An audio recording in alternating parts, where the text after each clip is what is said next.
Seja bem-vindo ao Direito 4.0. Eu sou Gustavo Miranda e neste podcast converso com as pessoas que estão transformando o direito por meio da inovação, criatividade e tecnologia. O blockchain ganhou visibilidade e ficou muito conhecido pelo boom das criptomoedas. Mas a verdade é que as suas possibilidades de aplicação vão muito além do setor financeiro. Grandes bancos, entidades e empresas estão investindo pesado no desenvolvimento de novas aplicações utilizando o blockchain. Isso porque elas transmitem dados de forma digital, descentralizada, segura, inviolável e com custos reduzidos. Neste episódio, vamos conversar sobre sandbox regulatórios, CBDCs, identidade autossoberana e Health Pass. Complicado? Nem tanto. O Maurício Magaldi vai nos contar como essas novas aplicações têm o potencial de mudar nossas vidas nos próximos anos e quais são seus impactos para o direito. Ele é engenheiro de produção, fez MBA com concentração em finanças, é superintendente executivo do Banco Fibra, está no setor financeiro há mais de 20 anos e desenvolveu projetos de transformação de negócios para bancos como Santander, Safra, Citibank, Banorte e HSBC.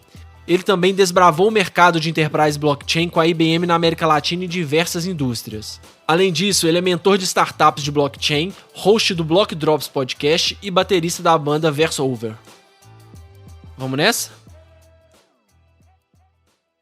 Maurício, seja bem-vindo ao Direito 4.0. Hoje a gente vai falar de vários conceitos, vários nomes aí que tenho certeza que para muita gente vai ser uma coisa desconhecida, mas são várias tecnologias, muitas coisas ao mesmo tempo também que são desconhecidas pela maioria das pessoas, elas são muito empolgantes, né? E a gente vai tratar aqui de inovação, de tecnologia, de blockchain, de várias outras coisas que são realmente o futuro. Quem ainda tá inseguro de que blockchain vai pegar, não vai pegar, eu já adianto que é um episódio que vale a pena ouvir para tirar essa dúvida e ver que o futuro é muito mais do que só criptomoedas. A gente tem várias oportunidades aí para explorar nesse mercado. E aí eu acho legal a gente já começar, antes de entrar nos temas mesmo, a gente começar falando um pouco de você. Como que você chegou até a tecnologia, blockchain? Como que vocês cruzaram esse caminho aí? Pô, Gustavo, obrigado aí pelo convite, cara. E acho que vai ser um papo interessante.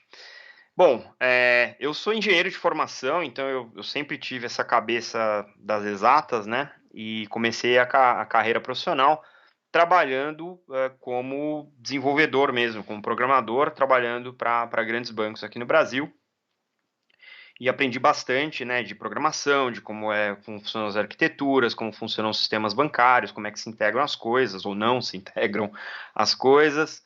E ao longo da carreira eu vim desenvolvendo projetos de vários tamanhos, mas grandes projetos transformacionais, né? Comecei a trabalhar com a parte de arquitetura de dados, data warehouse, né? Os BIs da vida. E quando eu fui trabalhar na IBM, eu recebi um convite para um treinamento que ninguém queria ir, em São Francisco, para entender lá o negócio do blockchain. Eu já vinha lendo sobre o Bitcoin desde 2014, mais ou menos, mas nunca tinha me envolvido com nada desse tipo. E aí fui eu lá em 2017, finalzinho de 2016, começo de 2017, fazer o tal do treinamento em São Francisco, que ninguém queria ir. Cheguei lá, me deparei lá com a tal da tecnologia do blockchain, entender o que aquilo era, distribuídos, tal, hashes, consenso, tal. Falei, cara, que coisa incrível, né? Isso aí resolveria um monte de perereco de indústria que tem por aí, né? E voltei pro Brasil e aí alguém passou meu nome pro meu chefe lá, falou, o Magaldi acabou de voltar do treinamento lá do blockchain. Aí ele me chamou e falou assim, Magaldi, legal, você fez treinamento do blockchain, né? Eu falei, fiz, tal. Ele falou, então acho que você vai liderar aqui a consultoria para América Latina. Vamos botar aí uma prática de consultoria para blockchain e eu acho que você vai liderar isso aí. Eu falei, tá bom. E aí comecei a montar, né, o que se tornou aí o que a IBM hoje chama de IBM Blockchain Services, aqui na América Latina. E foi uma aventura super legal de criar um mercado de que não tinha nada, né? Não se falava nisso, era muito mais educação, né? E as pessoas querendo, eu quero o meu blockchain, aí você tinha que explicar por que não existe o seu blockchain. Então foi uma temporada muito legal, fiquei quase 3 anos aí nesse papel. E comecei a me envolver mais, né, não só com a tecnologia, mas com o que me interessa, né, e que é o que me mobiliza aí no dia a dia, tanto, né, no meu trabalho tradicional aí nos bancos, quanto no meu podcast, que é entender os casos de uso, que é onde realmente você vê a tecnologia aplicada, florescer, fazendo sentido, né, ou às vezes não fazendo sentido, porque tem muita coisa também que você fala, mas por que estão usando blockchain para isso, né? Então foi nessa brincadeira aí de fazer um treinamento que ninguém queria que eu acabei mergulhando nesse mundo. Continuo super curioso, não me considero de jeito nenhum um especialista, mas um curioso contumaz aí. Então, semana sim, outra também, estamos aí falando de blockchain para quem quiser ouvir lá no outro podcast, que é o Block Drops, que eu faço toda semana. E que eu já super recomendo, quem gosta desse tema tem que conferir, assim, é parada obrigatória, porque a variedade de temas e quando você ouve, você vai abrindo a mente realmente, né? Falar, poxa, quando você acha que você sabe de uma área, tem uma infinidade ainda de coisas para serem implementadas e é claro, né? Todas essas inovações vão gerar várias oportunidades. Quem tiver aberto e souber perceber isso com antecedência vai se destacar com certeza. Vamos começar a falar então de CBDC. O que são as CBDCs, afinal das contas, então? Acho que o mais importante de entender, antes de entender a sigla, é o porquê que essas coisas estão vindo à baila, né? As CBDCs, essa é a sigla em inglês para moedas digitais dos bancos centrais. Imagina que hoje a gente tem, né, o real, né, uma nota do real lá, as moedinhas ainda, né? Mas a gente também, quem é bancarizado, trabalha com o aplicativo do banco e está sempre vendo um número lá que ele acredita que seja a representação do saldo dele, né, que está custodiado naquele banco, investimento, etc. Né? Então, de certa maneira, nos mercados tradicionais bancarizados, a gente já tem, entre aspas, aqui um dinheiro digitalizado, né? Eu, por exemplo, acho que eu não pego uma nota na mão, deve ter, sei lá, um ano mais ou menos, né? Então, do ponto de vista de motivação, o que está acontecendo existe um movimento dos bancos centrais para entender a implicação de se digitalizar as suas moedas, as moedas soberanas. Porque esse dinheiro aí que muitas pessoas acham, ele não tá lá guardado no banco, né? Os 100 reais que você tem lá, ele não necessariamente quer dizer que o banco está com 100 reais. Ele tem a obrigação legal de manter um percentual daquele dinheiro ali, mas o resto é como você disse, né? O dinheiro já é um dinheiro digital, né? Já é um dinheiro que não existe assim fisicamente. Aquilo ali, aquele número que você vê no aplicativo, no seu extrato, é a dívida que o banco tem contigo, na verdade, né? É o que a gente chama lá, para quem está do lado de dentro do banco, é o passivo, né? É o quanto o banco tem empenhado do teu dinheiro ali que corresponde à sua conta.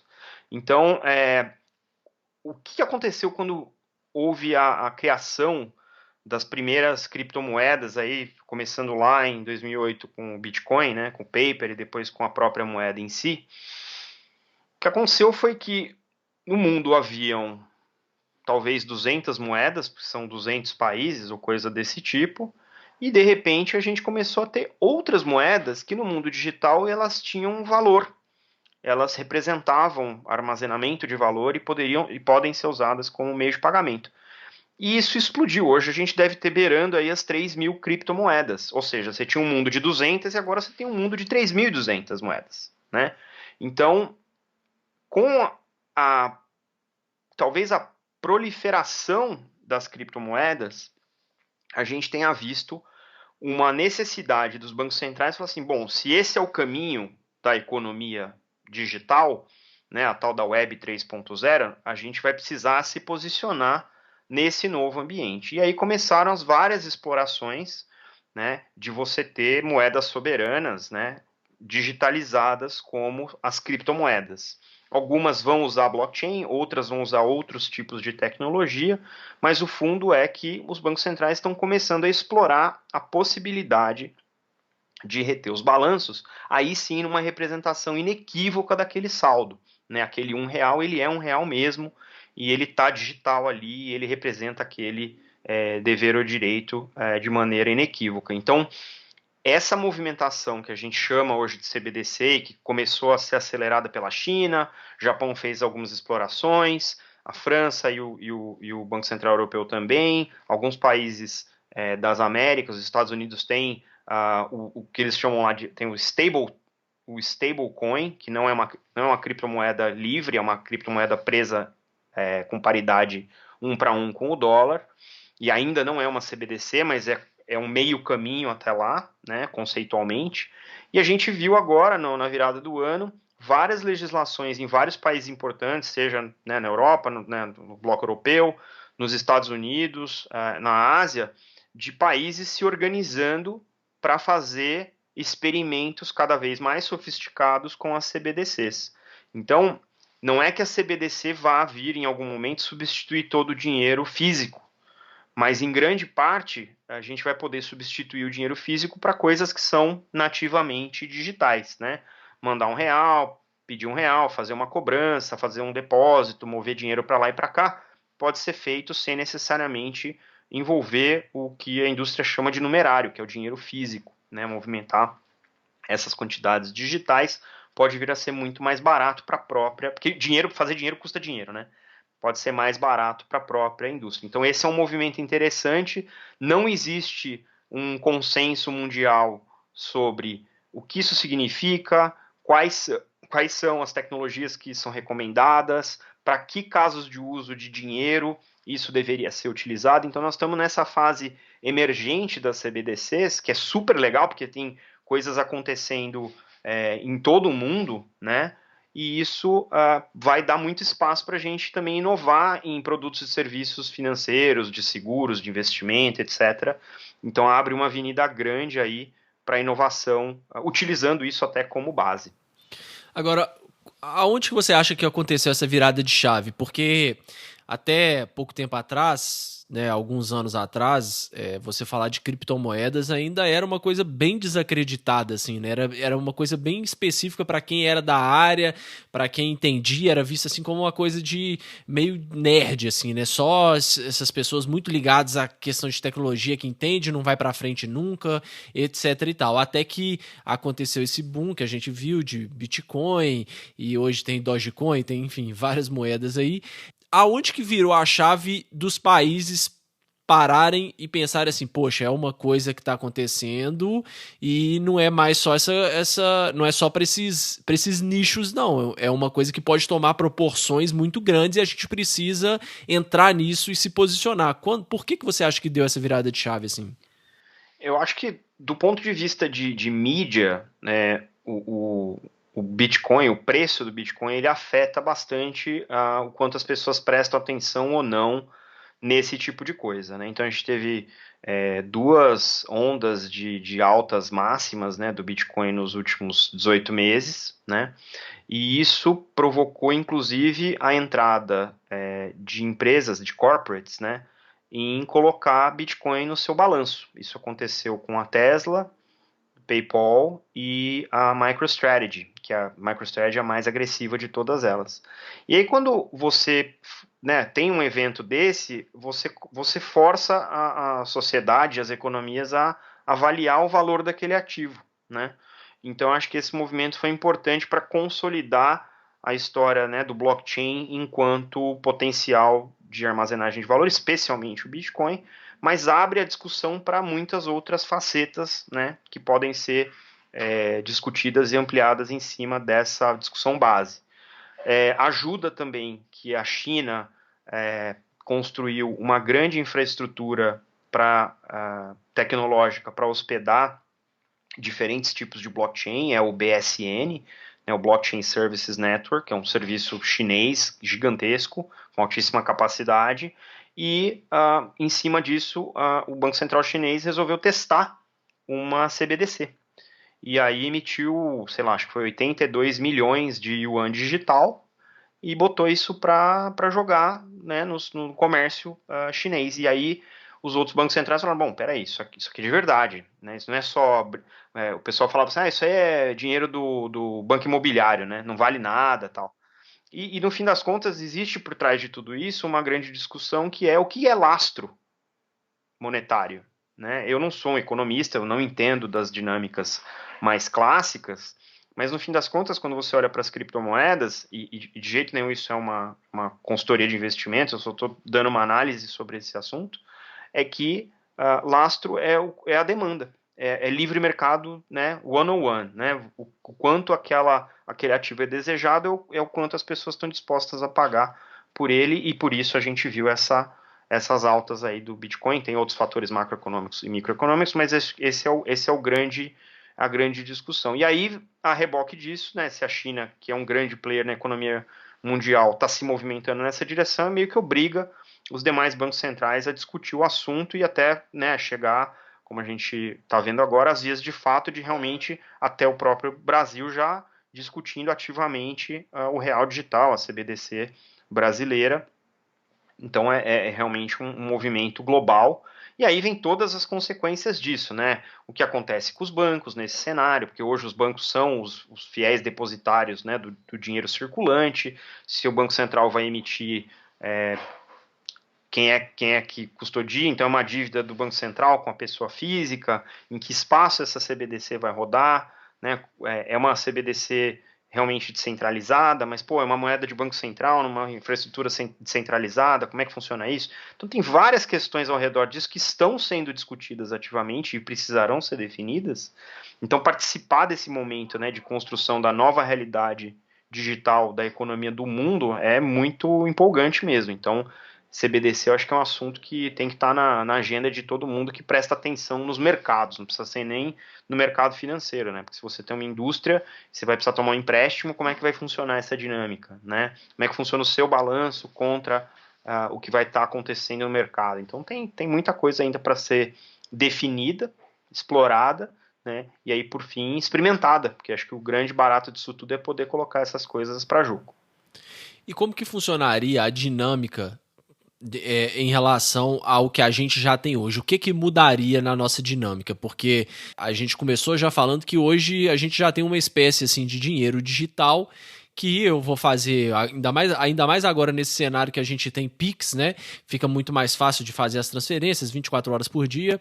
Então, o que que mudaria nessa dinâmica? Por que faz sentido a gente trazer, além de todo esse apego de ser, esse apelo de ser uma questão mundial e de evolução e outras coisas que estão envolvidas aí, como que faria sentido, o que que mudaria nessa dinâmica a gente adotando uma CBDC brasileira? Olha, em termos de dinâmica, eu acho que para a pessoa final, usuário final, não deve variar tanto. Posso estar bem enganado aqui, mas acho que não deve variar tanto. Acho que vai variar bastante para os bancos e para as empresas, num primeiro momento, né? O que a gente chama de CBDC de atacado, né? Como é que as empresas vão se adaptar, como é que os bancos vão se adaptar. E gradualmente a gente vai ver isso chegando na vida do usuário final. Do ponto de vista operacional, tem muito para ser discutido ainda, né? Então, como eu falei, a gente está é um assunto super emergente, o Banco Central anunciou, né, o grupo de estudo, etc. Então, tem muita coisa acontecendo em termos de discussão, mas em termos de definição não tem nada. Então, pode ser que seja uma moeda só para o atacado, pode ser que seja sim uma moeda para o varejo, onde a gente vai ter aqui uma wallet digital que tenha Bitcoin, Ethereum, real e dólar, por exemplo, digital, né? Mas eu acho que a grande motivação para isso tudo acontecer é que conforme essas coisas vão ganhando padronização internacional, as economias são todas conectadas. Como é que você vai fazer câmbio se você não está falando a mesma linguagem do resto do mundo?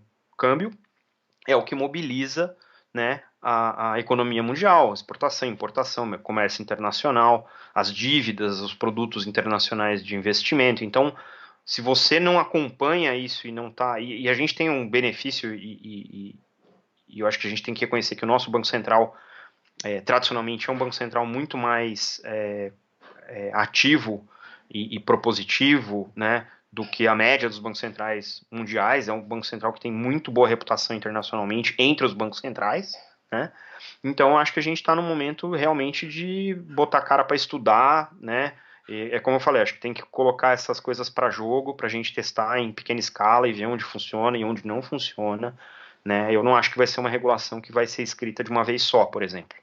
Né? Então a gente vai ter que ralar bastante aí para entender o que funciona no Brasil. É porque o que funciona na China não necessariamente vai funcionar por aqui, porque são economias diferentes, regimes governamentais diferentes, as culturas são diferentes, então tem um gap aí. Então não dá para assumir nada que venha de fora e a gente tem que ter o entendimento também de que não vai ser a bala de prata para resolver a economia brasileira, né? A gente tem um grau de diferença socioeconômica grande no Brasil e muitos que são desbancarizados talvez não venham a ter acesso a isso, né? Muita gente que não tem acesso a eletricidade ou internet também vai ficar de fora dessa economia digital. Então tem um gap aí que a gente não pode ignorar enquanto a gente olha para a evolução, temos que olhar como é que a gente traz o resto do Brasil junto, né? E não fique para trás nesse sentido. Então tem muita conversa aí de várias.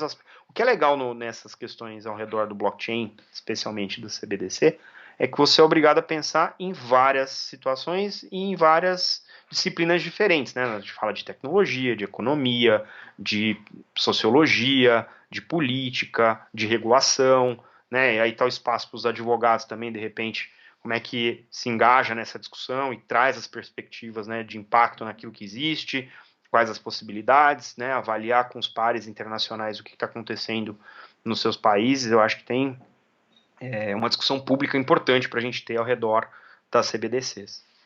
A advogada gosta de ver, né, querendo ou não, tem um lado muito do problema, né? O que isso pode causar de problema, porque aí entram os conflitos e as coisas que a gente tem que pensar. Os advogados são até, às vezes, taxados de serem muito pessimistas, mas é porque a gente vem sendo treinado ao longo da nossa formação inteira para conseguir enxergar os problemas, né? E o que isso pode gerar de problema para, ou seja, num contrato, tentar prever uma cláusula que vai lidar com esse problema, na legislação, enfim.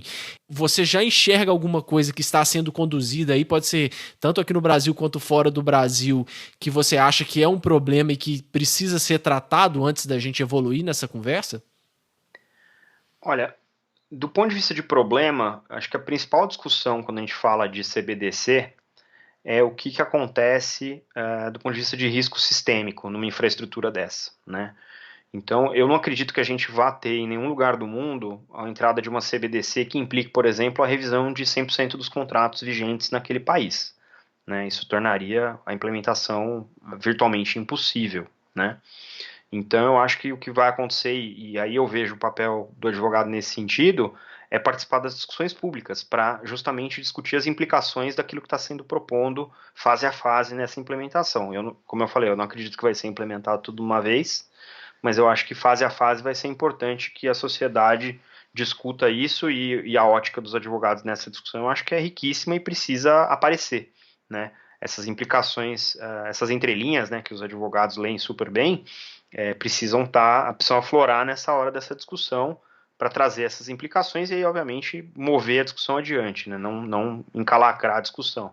Então, acho que esse é um papel fundamental, né, na discussão, vamos dizer, da coisa mais pública, porque vai ser um debate interessante entre os legisladores, os reguladores e a sociedade como um todo, porque mexe com a vida de todo mundo, né? E para quem tem interesse nesse tema e ficou interessado, ou já conhecia, ou está sendo apresentado agora e falou, poxa, isso é uma coisa realmente interessante.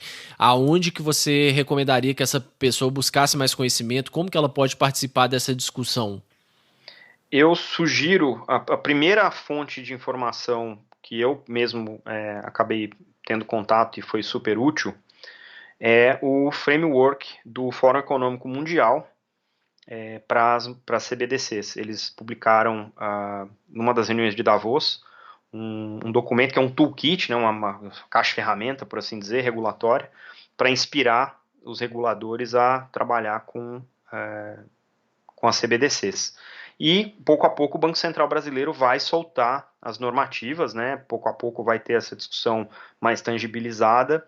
Eu não sei quais vão ser os mecanismos que o Banco Central vai usar para fazer consultas públicas, mas imagino que venha a ter alguma coisa dessa.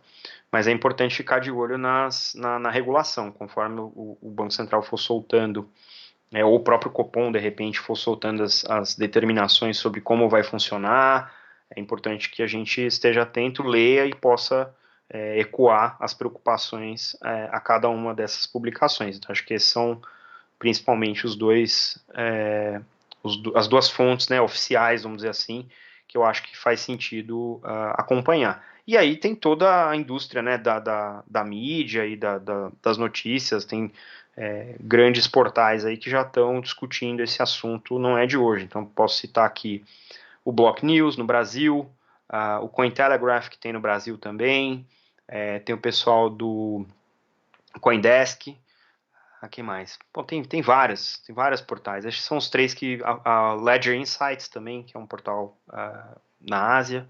Então é interessante poder acompanhar isso pelos olhos da imprensa, mas não deixar de acompanhar os canais oficiais também, justamente para ter a própria percepção daquilo que está acontecendo e na velocidade com que ela vai acontecer.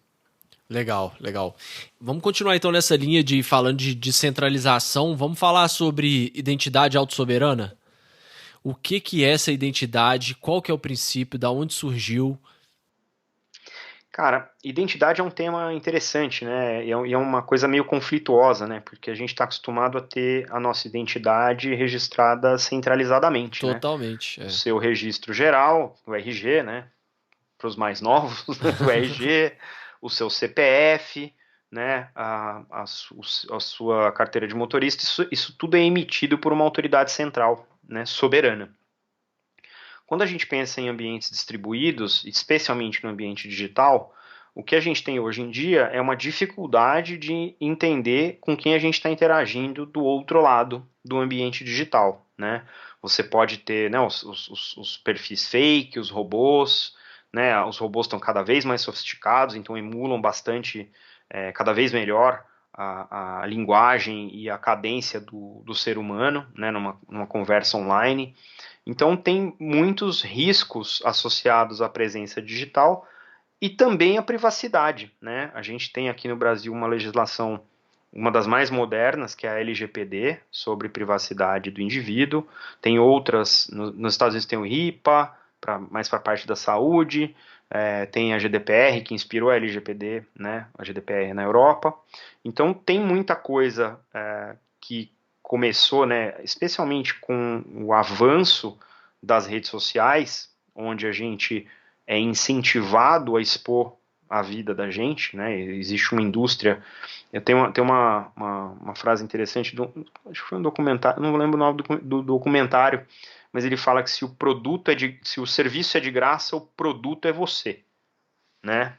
E aí a gente está há 10, 12 anos nessa mesma dinâmica com as redes sociais, então existe uma volta, né, à privacidade com essas regulações. A identidade digital ou autossoberana, enfim, cada conceito, né, se amarra nisso, mas o básico disso eu tenho dispositivos, né, criptográficos que me identificam online e quem está interagindo comigo não precisa saber quem eu sou, mas ele sabe que eu sou eu. É meio etéreo esse conceito, né? Mas a ideia é que por algoritmos e criptografia você consiga ter certeza de que você não está falando aqui no nosso chat aqui, você está falando com Maurício Magaldi Sugihura, né? Que é ele mesmo, né? Deixa eu ver se eu entendi. É como se fosse a pessoa com quem eu tô lidando não sabe quem eu sou, mas ela tem a certeza de que ela está falando com aquela pessoa que ela deveria estar falando. Exato. Então, vou dar um exemplo de coisas que estão começando a acontecer ao redor da identidade digital para tentar exemplificar melhor um pouquinho essa situação. Pensa o seguinte, você tem o seu contra-cheque na sua empresa, né? Então, que é o comprovante do seu salário. Quando você vai comprar alguma coisa a prazo, eles te pedem para mostrar o contra-cheque para ter certeza do seu poder aquisitivo. O que tem de informação nesse seu contra-cheque? Tem o seu nome, provavelmente tem os seus documentos, tem dados internos da empresa onde você trabalha, pode ser que tenha o cargo, pode ser que tenha o endereço, né, rua tal, número tal, andar tal, pode ser que tenha outras informações sobre a sua família e vai ter lá o seu salário. Agora, a resposta que essa pessoa que está fazendo o empréstimo quer não é quanto você ganha, é se você pode pagar por aquilo que você está comprando. Todas essas informações que estão a reboque não servem absolutamente para nada e você hoje é obrigado a voluntariá-las. A identidade digital te ajuda a interagir no mundo digital, com situações em que você pode ter as respostas que você precisa sem abrir mão da sua privacidade. esse é um caso de uso de identidade digital.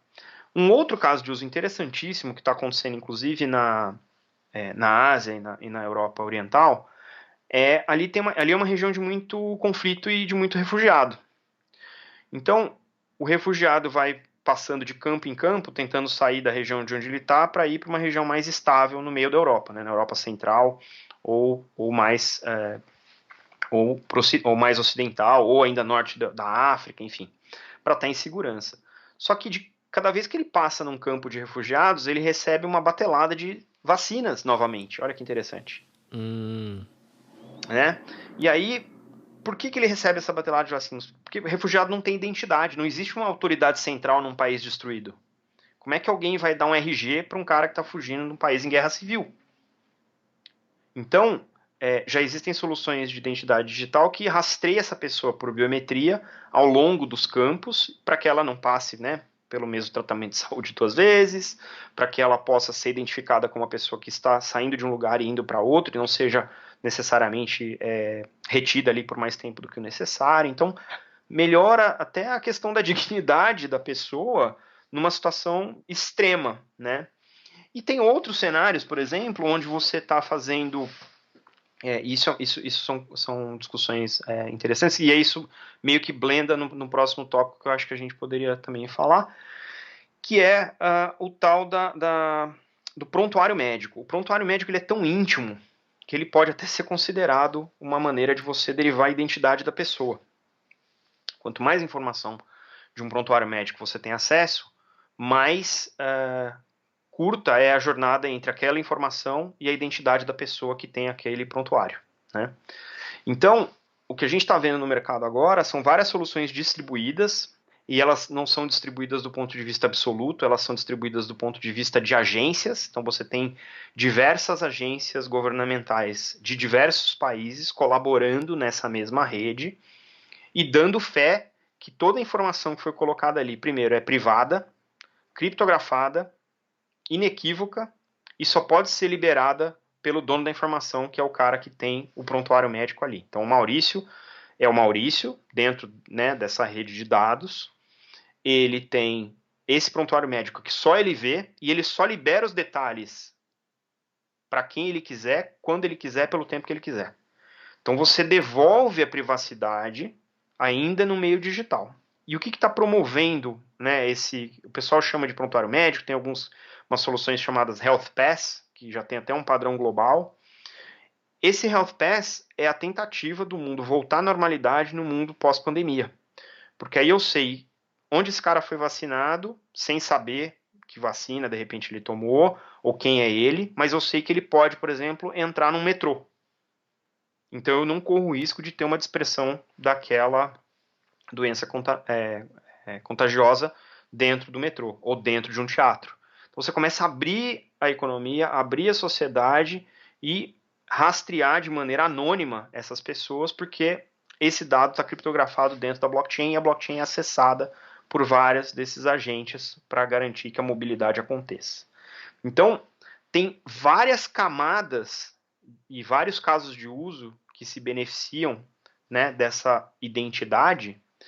E esses são só alguns, tá? A gente tem, assim, uma infinidade de casos sendo explorados, tem, inclusive, e isso é uma das coisas mais interessantes que a gente tem visto, que é a integração de dispositivos IoT, né, de internet das coisas. Esses dispositivos, eles têm baixa capacidade ainda, né, de computação, então é possível você substituir um device por um outro que está comprometido, que pode hackear a sua informação. Então você tem que dar uma identidade digital para esse device também, para esse dispositivo também, para ele autenticar na rede e ele poder transmitir as informações. Então, identidade digital vai muito além do indivíduo, né? Vai também agora estar presente nos equipamentos, para que os equipamentos que são inteligentes possam interagir com o resto da rede sem comprometer a qualidade e a segurança dos dados. Então tem várias derivadas nisso e é um dos campos mais interessantes, apesar de que existe ainda muito debate em aberto, justamente porque se no mundo tradicional, né, a gente tem a nossa identidade dada por entidades centrais, o que acontece quando a gente descentraliza isso do ponto de vista de autoridade. Por isso que entra esse conceito da autossoberana, né? Você tem uma rede de participantes super extensa e todos têm o mesmo interesse, que é garantir a privacidade e a individualidade daquela identidade, né? Então, isso vamos dizer, é praticamente uma quebra de paradigma em relação ao que a gente tradicionalmente vem tratando como identidade. Não, uma quebra total de paradigma. Até assim, eu acho que seria legal para quem não tem ideia como que funciona, por exemplo, um blockchain, porque essa própria ideia, como você mesmo disse, já é um pouco contraditória assim, na nossa cabeça mais tradicional e não nós só do direito, eu falo assim, né, do que a gente vem, da nossa realidade de todos os cidadãos até hoje, que é disso, de ter a sua identidade ao mesmo tempo que ela é sua, ela não é sua, porque ela depende de um terceiro e o que você disse, se você precisar abrir, você vai abrir todos os seus dados para quem te pedir ali, você não consegue restringir uma parte dos dados. Como que funciona na prática, assim, vamos supor que a gente vai registrar a minha identidade na rede, né, fazendo essa identidade autossoberana. Quem vai validar isso? Aonde que eu vou acessar isso? Como que é feita essa validação através do blockchain? Então, uma das coisas que a gente tenta deixar muito claro, né, quando a gente fala de blockchain, é que o blockchain ele é uma base de dados distribuída, criptografada, né? E é muito comum as pessoas falarem, o blockchain validou, né? Não é que o blockchain validou. Você tem que ter um processo, né, de negócio num dos participantes dessa rede que bota um dado que faz sentido, né, que está validado pelo participante dentro dessa rede, né? Então, a gente ainda não vai isentar essa identificação primária, né, de um agente, ainda que esse agente esteja conectado numa rede. Então, é importante dissociar essa ideia de que o blockchain valida. O que acontece é, o que está no blockchain, ele não muda, porque pela arquitetura de dados dele, ele é imutável, né? Então, a gente tenta dissociar um pouco essa questão da validade. Mas uma vez que o dado está ali e você, Gustavo, controla as chaves de acesso para aquela sua informação, você pode habilitar para que eu, por exemplo, veja, tá, ó, vou te mandar meu celular. Aí você me manda a informação, eu olho, essa informação vai estar liberada pela blockchain, eu olho, anoto aqui no meu celular. O que vai ser interessante de ver é, quando você bloqueia essa informação para que eu não veja mais, eu não vejo o dado aberto no meu celular, mas quando eu clico para ligar, ele liga para você. Entendeu? Entendi. Então, as informações vão trafegar criptografadas, você decide quem vê e por quanto tempo vê. E isso é muito importante, porque pensa no caso do prontuário médico. Eu tenho, de repente, uma doença crônica, ou uma doença adquirida que eu tenho já por vários anos. E eu vou mudar de plano de saúde. O que acontece, por exemplo, num país como os Estados Unidos, onde os planos de saúde estão em guerra o tempo todo? Você tem o que eles chamam de condição pré-existente. Só que se você abriu o seu prontuário médico para algum médico e fechou, e aquela informação ficou disponível, em algum momento o teu plano de saúde pode ter acesso a essa informação e te cobrar um prêmio muito maior porque você tem uma condição pré-existente, ainda que aquilo seja fora privado, ainda que ele nunca tenha pego aquilo num exame, né? Então você acaba criando uma discriminação, né? Sem juízo de valor, mas você acaba criando uma discriminação, ou não de discriminante, mas de definir, né? de determinante. De que o Maurício tem uma doença pré-existente e então o prêmio dele é maior. Agora, numa situação dessa em que eu abro a informação, o cara vê essa informação no sistema e depois que eu fecho ela fica oculta, ou seja, ele deixa de ter acesso ao meu dado, esse dado passa a ser privado novamente. Né? Então, aquela história de porque a internet nunca esquece, etc., com esse tipo de arranjo, né, de você conseguir dar a validade, né, a duração do tempo do qual você quer que a sua informação fique disponível, isso passa a ser, ou passa a devolver para nós a privacidade que a gente, obviamente, na internet tradicional perdeu. Então, quando a gente fala de Web 3.0, que é essa web do valor que a gente fala, né, a internet do valor, Na minha perspectiva, é impossível dissociar isso de um ambiente onde você tem identidade digital para gerenciar a sua privacidade. Acho que falar de Web 3.0 sem esse tipo de dispositivo soa menos do que poderia ser, entendeu? Entendi. E agora começa até a fazer mais sentido que eu acompanho um cara na internet que ele é muito ligado também a essas questões de blockchain e cripto, enfim. E ele disse uma vez uma coisa que também é meio que um choque assim para nossa culturalmente falando, que é, não sei se você vai concordar, mas segundo ele, o futuro é o futuro do anonimato. E aí, num primeiro momento, você fala assim, poxa, mas anonimato, né? A gente já pensa logo nas coisas ruins que acontecem em razão do anonimato, né? O poder que você dá para a pessoa que está ali no anonimato e como é difícil você, aí já entrando um pouco na parte jurídica, responsabilizar a pessoa que está praticando o ato, né, de forma anônima. Mas aí quando você me dá uma explicação dessa, que eu tenho uma identidade, mas eu posso liberar determinados dados dessa minha identidade quando eles forem necessários apenas, aí já começa a fazer um pouco mais de sentido. Porque aí já começa, por exemplo, se eu vou contratar uma pessoa do exterior, eu não preciso saber se ela é homem, se ela é mulher, se ela é jovem, se ela é idosa, enfim, de qual raça que ela é. Eu não preciso saber disso tudo. Eu preciso saber se, sei lá, ela é formada em direito, por exemplo. Pronto. E certificadamente, né? Com certeza, né? Que ela é formada em direito nesse caso, nesse exemplo aqui. Então aí já começa a fazer um pouco de sentido. Você concorda que realmente o futuro. Eu não sei se ele é do anonimato, mas ele é da confiabilidade.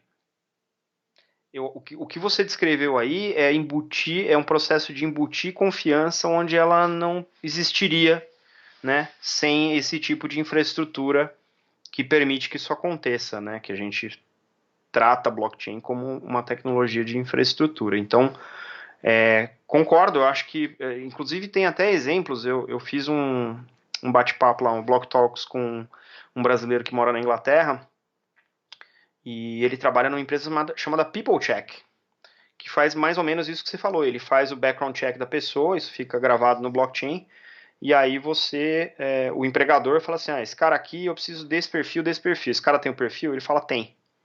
E como está na blockchain e todos os outros empregadores anteriores certificaram que esse cara desempenha, etc., então você pode contratar sem necessariamente ver os dados dali de baixo, né? Você sabe que ele é um CPA, por exemplo, né, que é um Certified Public Accountant.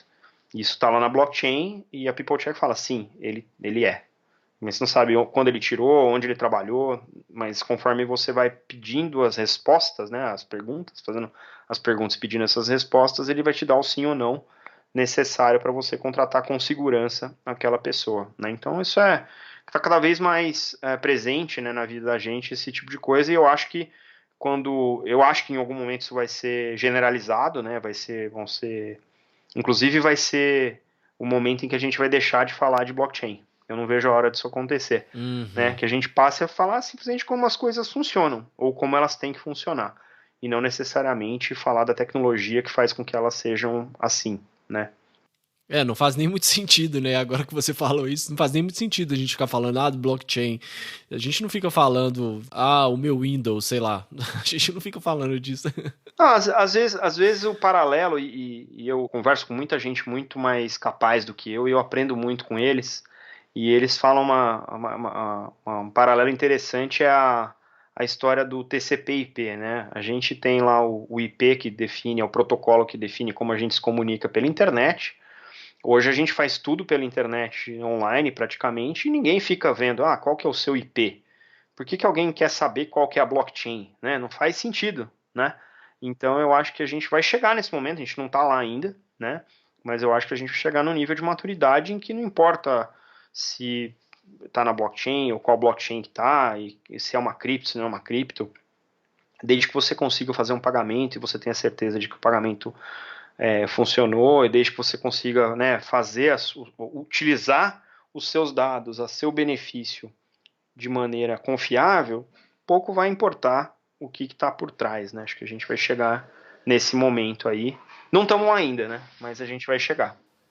E fazendo um paralelo, a gente tem muita crítica também ao direito digital, né? Muito se falava do direito digital como uma área específica do direito. E aí muitas pessoas começaram a entender, poxa, não faz sentido eu falar de direito digital. Tudo é digital. Quando eu compro uma coisa pela internet, eu não vou usar o direito digital porque eu comprei algo pela internet. Eu vou usar o direito civil, normal, Código de Defesa do Consumidor, enfim. Agora, as coisas e as nossas relações estão mais digitais, então não faz mais sentido separar isso como um campo. A relação que a gente tinha mudou, então a partir do momento em que aquilo começa a permear essas nossas relações, não tem por que eu ficar falando de direito digital, né? Não faz muito sentido. Aí você pegou um ponto interessante, né? Porque assim, não é só não faz sentido falar de direito digital, como se você for parar para pensar, porque tudo é direito, né? Tudo são direitos, deveres, obrigações, tudo está escrito de maneira legível, tangível para ser, né, utilizado como base legal e tal. Então, acho que o que eu acho interessante no o direito no contexto das blockchains é que, pelo fato de você conseguir programar blockchain, então você pode programar, tem várias tecnologias que você pode programar, o Ethereum foi o primeiro blockchain programável, mas você tem outras várias tecnologias que permitem você escrever código em cima de uma blockchain. Por que não escrever a regulação em cima de uma blockchain? E essa regulação ela está operando online real time conforme os negócios acontecem. E aí, em vez de você fazer uma apuração post-mortem, como é feita hoje, você fraudou. Puta, não, você está rodando num ambiente seguro, confiável, com privacidade, onde as leis estão embutidas na maneira como aquele ecossistema opera, então não tem fraude. Porque todo mundo vê a regra escrita no smart contract. Então, como é que alguém vai operar naquela rede se aquela rede está regida por aquela lei e o business roda em cima daqueles parâmetros? Então, você deixa de ter essa ineficiência atroz que é o judiciário do após, né? Você previne que as coisas aconteçam, né? E isso é uma discussão interessante. Eu tenho estudado alguns dos casos de uso do tal do DeFi, do Decentralized Finance, que nada mais é do que produtos tradicionais, né, de finanças tradicionais, implementadas no contexto dos smart contracts, dos tokens e das blockchains. Então, são deploys muito mais objetivos, muito mais diretos. Então, você deposita criptomoeda ou tokens em um smart contract, eles chamam de stake, é o depósito, né? Me julguem. Você deposita os seus tokens ali naquele smart contract e esses tokens e você recebe um token daquele processo para você como se fosse uma garantia daquilo que você emprestou. Aquele seu token vai rodar juros e vai ser emprestado para outras pessoas ou vai ter outros produtos sofisticados utilizando aquele pool de liquidez, né, do qual o seu token original ou criptomoeda fazem parte. E você pode pegar esse outro token que você recebeu desse processo e fazer o stake dele em outro processo, para que ele dê liquidez em outro processo. E aí você começa a montar estruturas de produtos codependentes, smart contracts em smart contracts diferentes, e eles chamam isso de Lego financeiro. Você vai montando as suas estratégias de investimento ou de rentabilidade de acordo com os tokens que você tem de cada um desses processos, isso vai virando um emaranhado de inovação financeira, que eu acho genial, né? E numa discussão que eu tive com o glorioso Jeff Prestes, que é um dos papas do Ethereum no Brasil, eu falei, pô, mas isso não é um problema de risco sistêmico? Porque se você não consegue puxar o fio da meada, a hora que der um perereco num contrato desse e as taxas todas forem por vinagre, como é que a gente faz para evitar que todos os contratos que estão dependendo uns dos outros não venham a crashar igual foi em 2008 na crise financeira, né, dos CDS lá, que eram estruturas financeiras complexas, etc. Ele falou assim, mas uma coisa não tinha naquela época que a gente pode implementar hoje. Eu posso botar a regulação dentro do smart contract. E aí eu falei, pô, genial, lógico que pode. Se você pode escrever um código, você pode escrever uma regulação, né? E isso pode tornar, inclusive, esses produtos de DeFi cada vez mais robustos, cada vez mais complexos e cada vez mais rastreáveis. E eu achei genial, porque não tem outra tecnologia no mundo que permite que você embuta a regulação para todo mundo ver que está rodando dentro do compliance regulatório, né? Então, acho que isso são avenidas de oportunidade que as tecnologias blockchain permitem que a gente explore, que a gente não conseguia fazer nas tecnologias tradicionais. Talvez, né, depois das criptomoedas, que são o caso de uso original das blockchains, o DeFi seja um caso de uso de blockchain que só existe porque existe blockchain. Talvez esse seja o caso mais emblemático. Olha, eu conseguia fazer rastreabilidade de alimentos de outro jeito? Conseguia, que com blockchain você faz muito mais barato. Mas você conseguia, então o caso de uso estava lá. Agora, não existe DeFi sem blockchain. Então, acho que talvez, e eu posso estar enganado, porque a coisa é tão dinâmica, mas talvez Decentralized Finance seja o prime use case de blockchain daqui para frente. E aí uma indústria que o Bitcoin, né, o blockchain veio para disruptar, acaba se evoluindo, né, numa nova geração de produtos financeiros descentralizados. Então, eu acho que a grande sacada do blockchain é permitir essas grandes avenidas de inovação. Não, muito legal. E aí, realmente, as aplicações são infinitas, né? Enquanto você vai falando aqui, minha cabeça estava a mil, porque é muita informação e as possibilidades, né? Coisas que a gente... É o que você falou, né? Esse conhecimento cumulativo que vai, né? Parece que não faz muito sentido. A gente falou lá no começo que era coisa mais voltada para pessoas com conhecimento específico, para pessoas da tecnologia, etc e tal. Mas quando você vai olhar a dimensão que isso pode dar, né? O futuro, ele é maravilhoso. Na minha opinião, isso tem que acontecer rápido. Imagina você colocar um contrato inteligente com a legislação checando esse contrato, com os bens vinculados. Então, assim, aconteceu um descumprimento contratual, naquele segundo já está resolvido. Não tem litígio.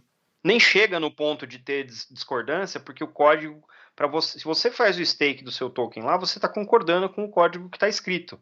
Então lê o código. É público, lê o código, entende o que vai acontecer com os tokens ali, né? Então isso é muito legal, cara. Acho que isso abre muitas possibilidades. Eu acho que essa é uma das questões que eu acho que quando você mistura DeFi com CBDC, você abre um campo gigantesco para inovação no mercado regulado. E aí a gente não sabe ainda o que vai desdobrar disso, mas pode ser que a gente tenha, daqui a alguns anos, boa parte do PIB mundial incremental vindo da economia descentralizada, né? Que é também uma economia de muito... E a consequência de ser uma economia de menor risco, consequentemente você tem aí juros mais baixos, enfim...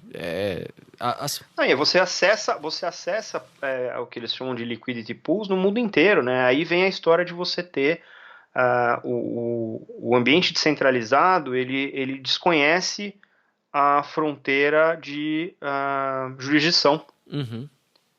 Então, você está na blockchain, você não sabe onde está rodando esse negócio. E não interessa, porque interessa que você está resolvendo um problema de negócio, né? Então, eu acho que vai ter uma discussão ampla de regulação. Ninguém regula a tecnologia, né? A gente regula caso de uso, né? E eu acho que a gente vai ter que achar um jeito de fazer isso globalmente, cada vez mais eficientemente, né? Para que esse ambiente distribuído ele possa florescer e gerar a riqueza que ele promete. Né? E aí vem o meu ponto de que também nessa parte mais, vamos dizer, financeira, financista, existe um baita espaço para os advogados, né? Porque você tem que discutir prós e contras antes de rodar o produto e implementar esses prós e contras dentro das salvaguardas dos smart contracts. Então, tem muito espaço para discutir. Você falou do perfil do advogado ver os problemas, né? Uhum. Esse é um espaço, DeFi é um espaço super interessante para quem advoga e está envolvido com o mercado financeiro. Eu acho ele genial, porque tem muito espaço ali para ser explorado e porque você vai programar isso de antemão no produto, então você tem que levar toda essa análise, né, do risco, das salvaguardas, né, dos planos B, etc., para dentro desse produto, desse smart contract. Então tem muito espaço para contribuir aí também. E eu acho, nesse sentido, eu acho blockchain uma das tecnologias mais democráticas, porque para você implantar um projeto com blockchain, você precisa de toda a sorte de gente.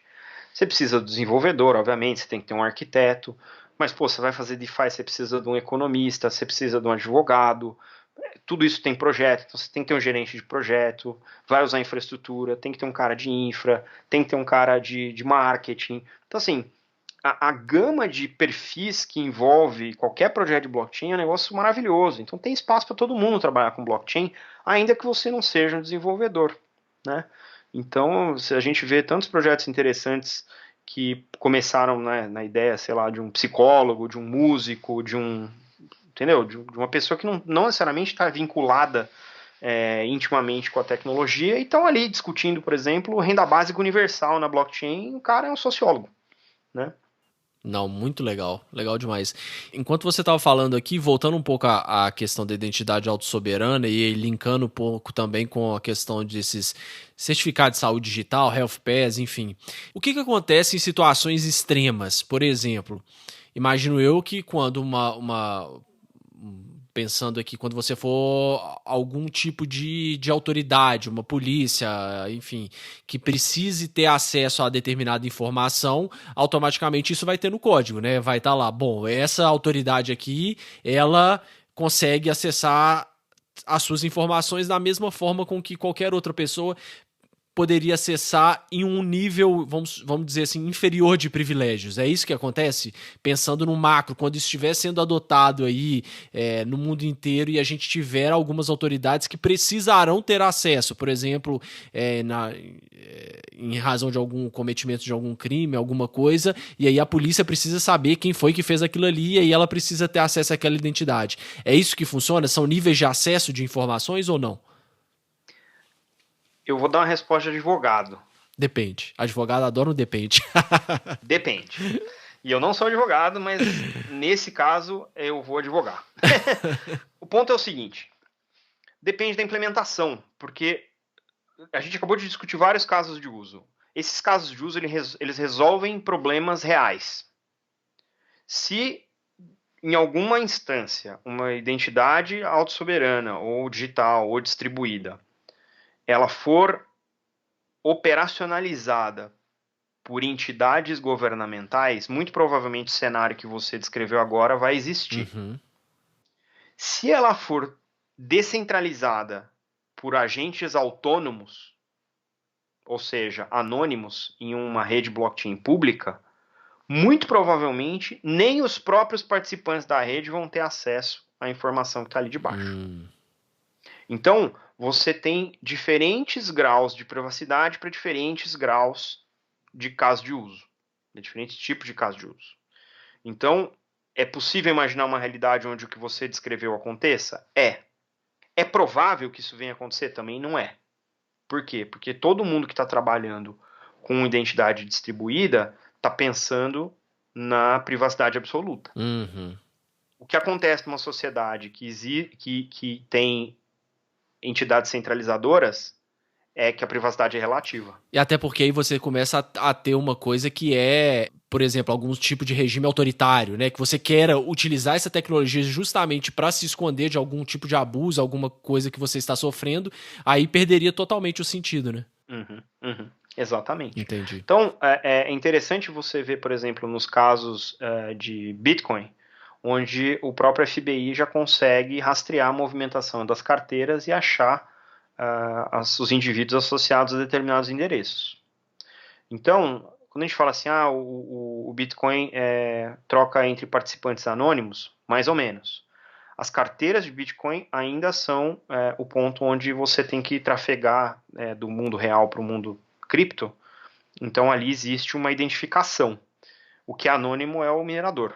O minerador ele é qualquer máquina ligada na rede. Então, você não necessariamente sabe quem está por trás daquilo. Mas na carteira você, de alguma maneira, você vai fazer um saque, precisa ter uma pessoa ali, né? Então já existem mecanismos de criptografia para acompanhar esse tipo de movimentação e eu acho que, apesar disso tudo, o Bitcoin é extremamente resiliente, né? Agora, esse cenário que você falou de surveillance está acontecendo em vários países do mundo, né? A gente tem uma presença de câmeras em vários lugares, presenças de escuta em vários lugares, a gente já sabe que os nossos celulares estão o tempo todo com o microfone e a câmera ligada, apesar de a gente não filmar. Então, assim, existe cada vez mais uma preocupação com a retomada da privacidade em todas as instâncias, mas especialmente no meio digital, né? Então, eu imagino que, por mais possível que esse cenário que você descreveu seja, ele talvez não seja o mais provável. Que bom então, que não é o mais provável. Uma outra situação que eu pensei também extrema seria, por exemplo, né, falando na questão da saúde, o que acontece em determinados momentos em que, por exemplo, a pessoa não está consciente para dar aquela autorização e a gente precisa ter acesso ao prontuário médico dessa pessoa ou algum tipo de informação da identidade dela? Já tem alguma solução para isso? Como esse Health Pass que está por aí, ele tem agentes de saúde de vários países envolvidos, eu não conheço a implementação em detalhe, então vou inferir aqui, mas eu imagino que deva ter algum tipo de mecanismo, né? A pessoa morreu, precisa obter lá o prontuário para tratar o filho de doença genética. É bem possível que isso tenha algum tipo de alternativa, né? Então essa talvez seja uma implementação, né, desse tipo. Mas obviamente, e aí de novo espaço para os advogados, né? Existem mecanismos de privacidade que você pode acionar na justiça que impeçam isso de acontecer ou que permitam que isso aconteça, e a tecnologia tem que corresponder a esse tipo de circunstância, né? Por isso que eu falo, é muito melhor ter o advogado no começo do desenho do que no final, né? Você vai começar a desenhar a solução e ela tem implicações legais, pô, traz o advogado para a mesa, porque aí você já implementa com aquelas consistências legais embarcadas na solução. E isso agora, né, com a pandemia aí, a pandemia caminhando para o final, se tudo der certo aí, é uma coisa que eu acho que a adoção vai acelerar muito, né? Porque para transitar entre países, você ter isso certificado de que aquela pessoa está bem de saúde ou tomou a vacina X, isso aí como você disse também lá no começo, é uma facilidade para que a gente consiga reabrir e retomar a uma normalidade muito, muito boa, né? Com uma segurança muito boa. Concordo, mas a minha principal preocupação em relação a isso é a possibilidade de você criar classes de humanos. Como assim? E esse cara aqui tomou a vacina do tipo A, ele pode ir para países desse tipo. Hum, Quem tomou o tipo B não pode ir para países desse tipo, mas pode ir para países daquele tipo. E aí você começa a ter castas, né, de pessoas. E isso é uma questão ética, não é uma questão tecnológica. E aí vem um pouco do ponto que eu acho que é super rico nos projetos com blockchain, é que a maioria deles acaba tocando em algum aspecto da ética, porque é tão disruptivo pensar de maneira distribuída que a gente se obriga a pensar na ética das coisas. Então, mesmo assim, coisas tolas, eu faço rastreabilidade de alimento. Tá, mas aí o que vem embarcado de dados? Vem embarcado o cara que colheu a alface. Putz, mas é uma informação da pessoa. Será que faz sentido eu trazer? Por que eu tenho que trazer? Mas ele não é o técnico responsável. Não, ele é cara, é o verdureiro. Ele não entende blockchain. Então, a gente se obriga, né? E as implementações que não fazem isso, acho que perdem uma grande oportunidade de refletir sobre a natureza das coisas, a olhar pela ética, né? Então, quando você fala de, pô, o cara está em coma, precisa acessar os dados, a polícia precisa, né, entrar num backdoor para pegar as informações, a gente tem que prever essas situações nas soluções. E uma das boas práticas em arquitetura, né, de blockchain é que você não coloca os PIIs, né, o Person Identifiable Data, dentro de uma blockchain, porque a blockchain ela é imutável, né? Então você botou ali, você não tira mais e aí você não tem lá o direito de ser esquecido, né? Que prevê LGPD, prevê GDPR. Então as arquiteturas precisam prever isso no ponto de vista da aplicação para que o blockchain seja realmente uma ferramenta de privacidade, né, e de distribuição de dados, mas que ela não carregue em si os riscos de quebra de privacidade que ela está tentando prevenir, né? Então tem muito da construção da ética nesses projetos e é um dos aspectos talvez que até os próprios advogados possam contribuir nas discussões, né, para que isso não seja deixado de lado e só se olhe o negócio, só se olhe a tecnologia, né, que são importantes também, mas não é tudo.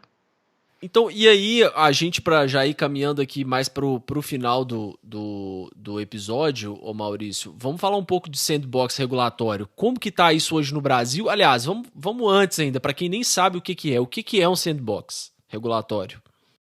O sandbox, né, a gente usa o termo em inglês, porque não sei porquê. Porque a gente gosta muito de fazer isso. Muito, muito. Sandbox é a caixa de areia mesmo, né?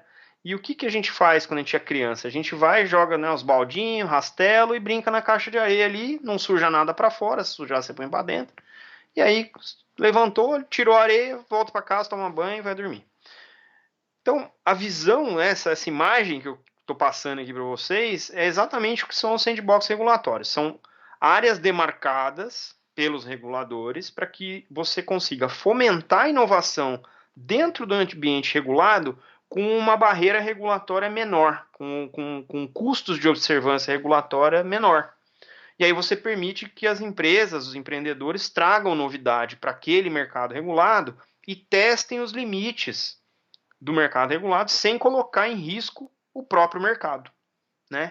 Então, isso é uma estrutura já de alguns anos, no mundo já funciona assim, e no Brasil, nesse momento, nós temos 3 reguladores importantíssimos, todos eles vinculados ao mercado financeiro, com seus sandboxes regulatórios. O Banco Central, regulador dos bancos, a CVM, reguladora dos investimentos, e a SUSEP, reguladora dos seguros.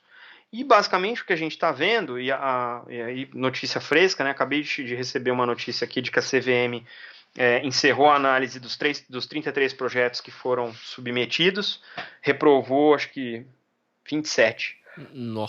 Só 6 foram aprovados, e obviamente isso vai levantar uma série de questões, uma série de porquês e lições aprendidas que vão ser ótimas para a próxima onda, né?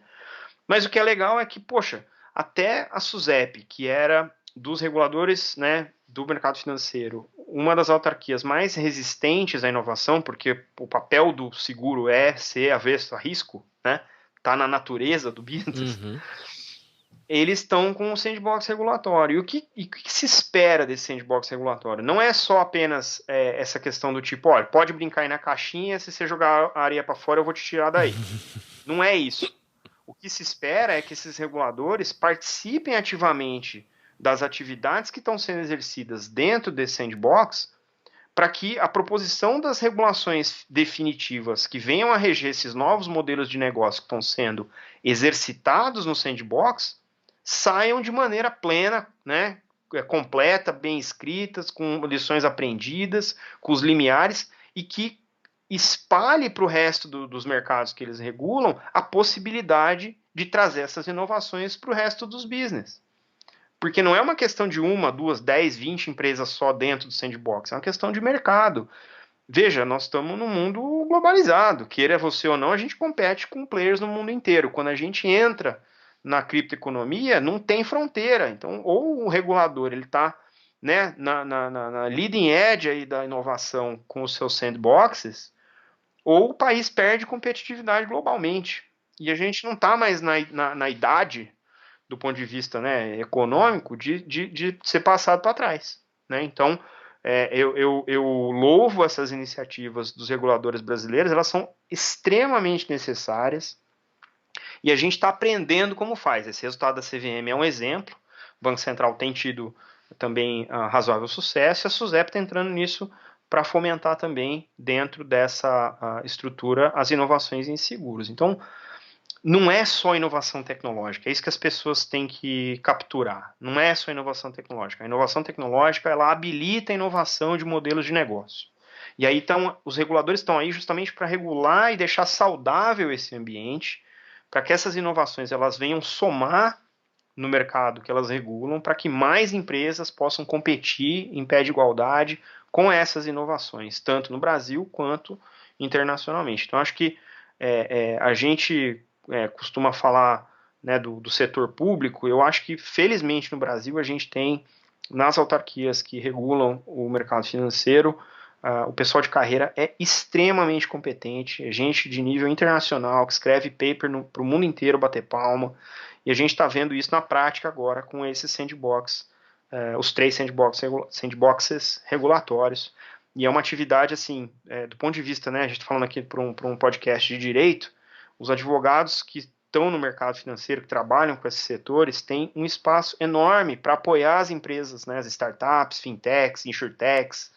investtechs e outras techs que queiram entrar, lawtechs que queiram entrar nesse mercado, tenham condição de fazê-lo de maneira inequívoca, bem embasados, etc. Então, fazer a ponte, ajudar o empreendedor a fazer a ponte com o regulador também é um valor grande que os profissionais de direito podem trazer para a mesa. Então, tem espaço sim para o advogado ajudar na inovação e nessa revolução, né, tecnológica e de negócio que a gente está vivendo, aproveitando essas janelas do sandbox. Então, de novo, né, estudar muito, ler muito o que os reguladores estão botando na rua em termos de paper, entender as dinâmicas, entender os mercados que estão querendo se movimentar, entender os princípios guia dos empreendedores para poder fazer uma conexão boa entre o empreendedor e o regulador. Então, tem muita janela e eu acho muito legal que a gente esteja nesse momento, né? Eu sei que assim, a pandemia nos força a refletir, né, a brevidade da vida, então é importante também não perder isso de vista, mas justamente porque a vida é breve que a gente deve fazer o máximo no tempo que a gente está aqui. E eu acho que exercer isso nas janelas que nos são oferecidas como esses sandboxes aí são oportunidades realmente muito bem-vindas e, de novo, acho que fica aqui um encorajamento, né, para a tua audiência realmente mergulhar nessas possibilidades, porque é uma novidade para nós em termos de mercado e é uma possibilidade incrível, né, até de escrever uma história, né, um legado profissional, falar assim, nossa, eu trabalhei na primeira janela de sandbox de tal regulador, na segunda, ou eu ajudei a escrever uma regulação quando eu ajudei aquela empresa no sandbox, né, são coisas que a gente vai deixando aí para a sociedade que vão escrevendo aí um pouco do que a gente devolve de tudo que a gente recebeu, né. Não, muito legal. E a gente tem muitas pessoas que têm essa visão de que, poxa, vai regular, inovação, não combina com regulação, etc e tal, mas não. Por isso que eu disse que é muito legal ouvir isso, porque de todas as pessoas, assim, 100% das pessoas que eu converso, e a gente vai falar de sandbox, elogiam todos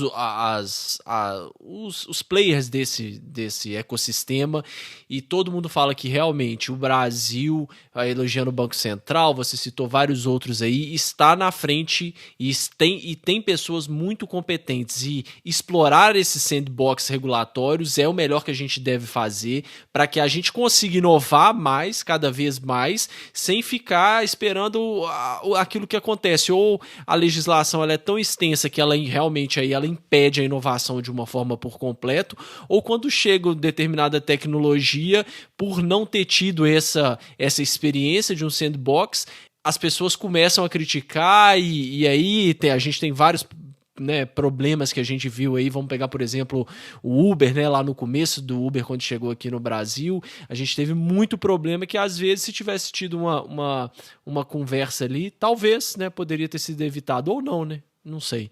Uhum. São discussões interessantes, mas, de novo, né, os reguladores têm que estar engajados. No caso, né, dos seguros, investimento e dos bancos, eles são um desenho deles Uhum, já é assim, uhum. né?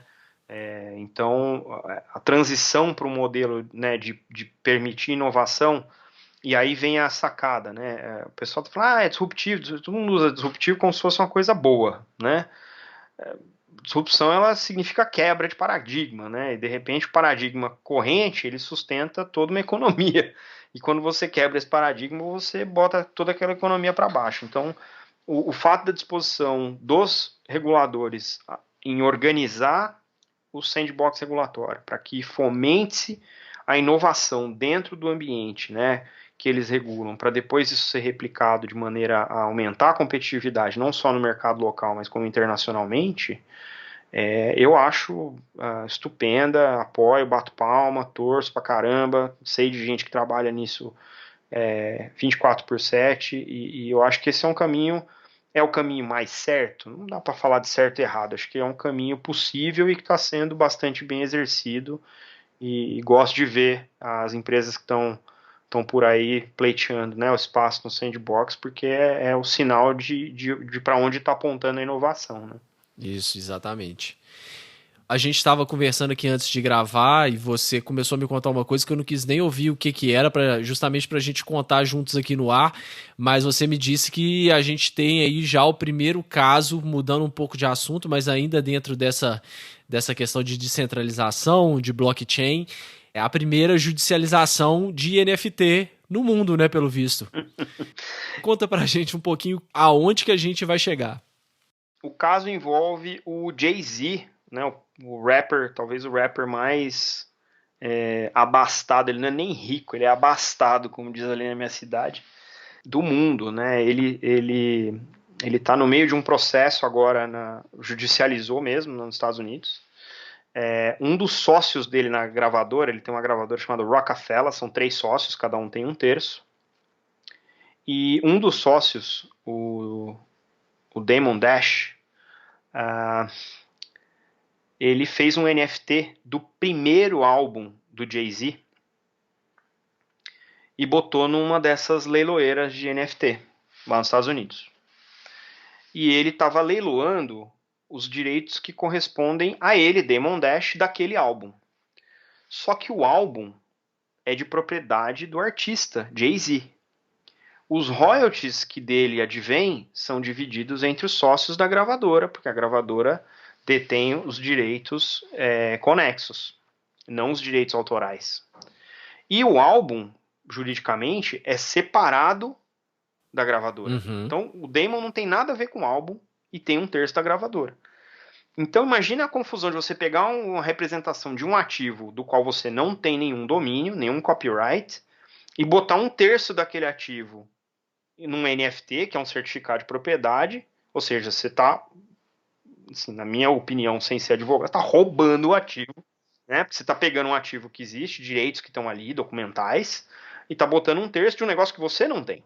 Ah, mas eu tenho 1/3 dos royalties. Tudo bem, enquanto gravadora, não enquanto autor do disco. Então é uma salada que se colocou ali, e aí o que eu contei no podcast agora, né, o último que eu fiz, que eu trouxe essa notícia, eu chamei isso aqui de um cautionary tale, né, uma historinha de aviso, né, no inglês. Que a tecnologia não pressupõe que o mundo real deixou de valer. A gente precisa começar a achar meios de trabalhar a realidade das coisas no novo ambiente tecnológico, e não o contrário. Porque toda vez que a gente fizer isso, vai acontecer um caso como esse que está acontecendo lá com o Jay-Z e o sócio dele. Imagina você, dentro da sua sociedade, você tem uma situação dessa. Imagina o clima, né?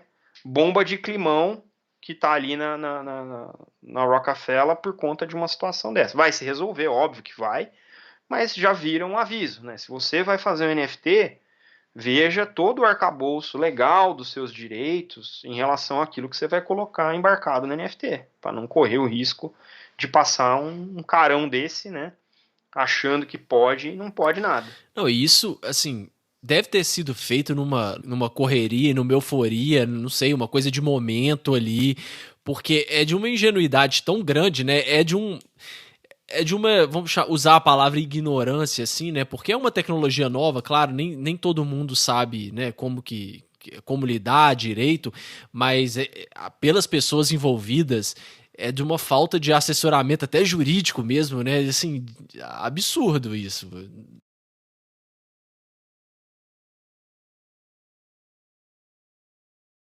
É.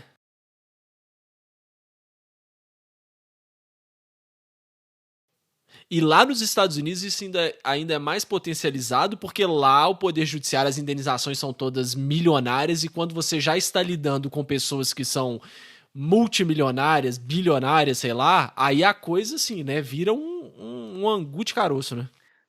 Eu imagino que isso deva se resolver em breve e tal, né? Acho que não deve deixar algumas sequelas, mas enfim.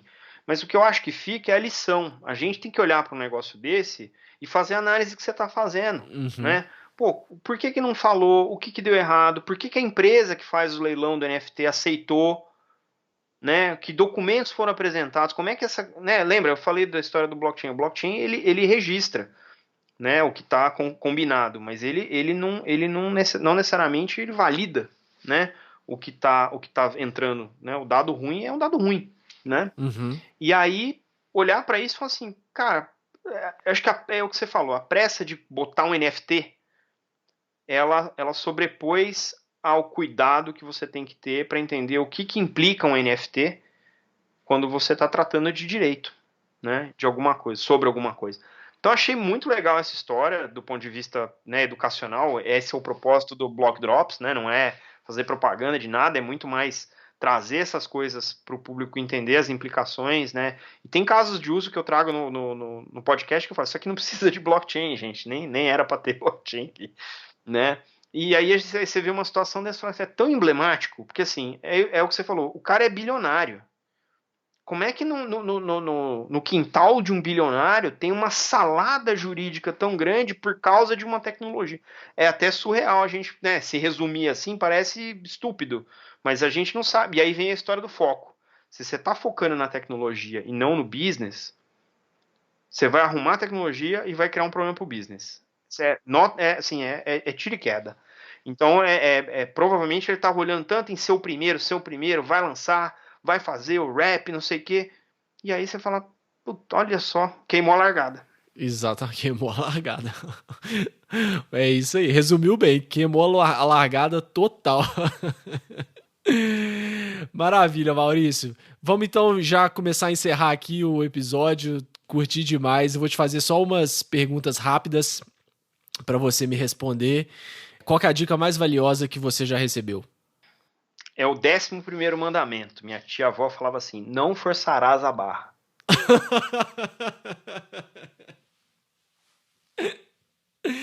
Maravilhoso.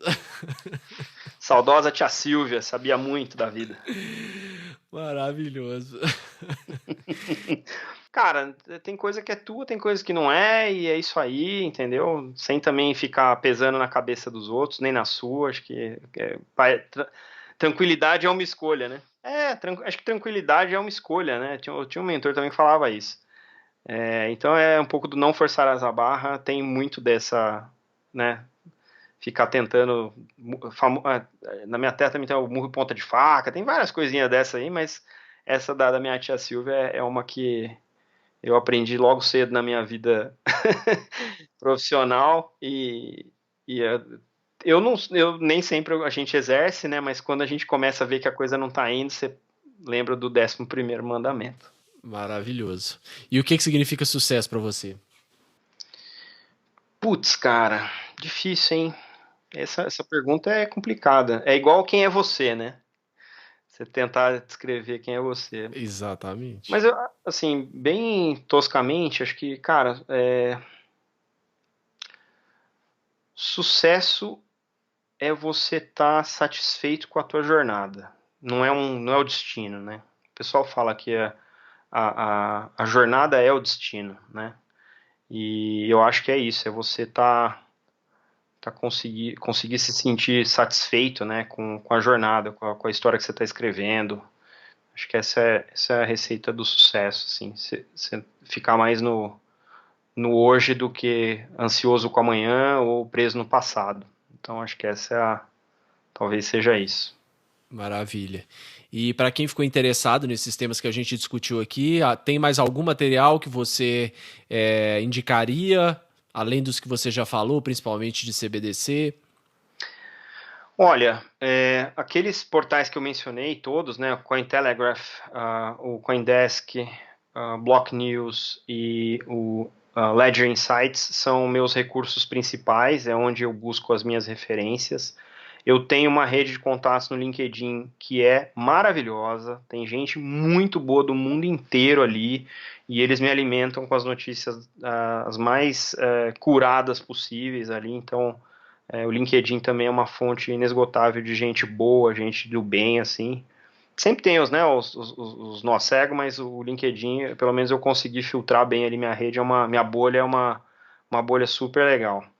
E eu acho que, do ponto de vista de educação mesmo, existem bons cursos no Coursera sobre blockchain, pode procurar lá, tem bastante coisa legal. No Brasil tem algumas escolas interessantes, a principal escola, no meu entendimento, é a Blockchain Academy, que foi fundada pela Rosine Cadamani, que é uma advogada, né? E hoje pertence ao grupo do STM, lá do mercado Bitcoin, dos irmãos Chamati. Tem bastante curso lá também, acho muito legal. A PUC tem cursos de blockchain, inclusive para advogados, né? Não sei se vocês têm acesso aí. PUC Rio e PUC São Paulo tem esses cursos, até de maneira online também, então blockchain para advogados, acho interessante porque realmente foca na história do smart contract, que a gente discutiu bastante aqui. Tem professores excepcionais, né, entre eles o Jeff Prestes e o Rafa Nasser, então assim, tem super bem equipados, então acho muito legal também. Educação, acho que assim, toda essa minha busca com o podcast é me manter educado, sabe, é continuar estudando, é continuar com dúvida e falando com as pessoas para tirar as dúvidas, e eu acho que esse talvez seja isso também, o sucesso, né, você ter condição de continuar estudando para sempre, ser um eterno aprendiz, assim, acho que também é uma boa, né, não dá para recusar uma boa hora de estudo, assim. Então acho que essas são boas referências, e obviamente fica à vontade de me seguir lá no Block Drops Podcast, toda semaninha tem aí um episódio novo, são sempre 3 notinhas que eu tento manter dentro de 3 a 5 minutos, também para não cansar o ouvinte, e tem muitas entrevistas lá, eu tenho mais de 30 entrevistas com gente do mundo inteiro, gente que trabalha na linha de frente do blockchain e que me traz assim uma riqueza gigantesca. A gente estava até conversando, né, antes de começar a gravar. Eu sou muito grato pela oportunidade de fazer o podcast, porque o podcast me deu muito mais do que eu dei para o podcast. Eu estou em débito eterno com essa atividade, assim. Então é muito legal poder estudar, poder dividir um pouco desse estudo e também ter acesso a tanta gente boa que quer falar comigo e contar um pouco das suas histórias ali com o blockchain. Eu sou muito grato. Maravilha, Maurício. Então, queria te agradecer mais uma vez. Muito obrigado por participar do Direito 4.0. Curti demais a sua participação e os temas são realmente muito, muito instigantes, muito interessantes e é isso, cara. Eu tenho uma visão de futuro, que o futuro ele tem que ser melhor e essas tecnologias todas demonstram que ele realmente pode ser melhor porque as aplicações são infinitas. Então, brigadão aí pela sua participação. Valeu, Gustavo. Queria agradecer também a Carol, da Inspire IP, que botou a gente em contato aqui, eu e você. Obrigado, Carol. Muito bom. Valeu. Valeu, até o próximo, pessoal. Para você não perder nenhum dos nossos próximos episódios, siga o Direito 4.0 no seu player favorito. Siga o nosso Instagram, que é @Direito 4.0 Podcast. E também estamos no LinkedIn. É só procurar Direito 4.0 Podcast. Até o próximo episódio, pessoal.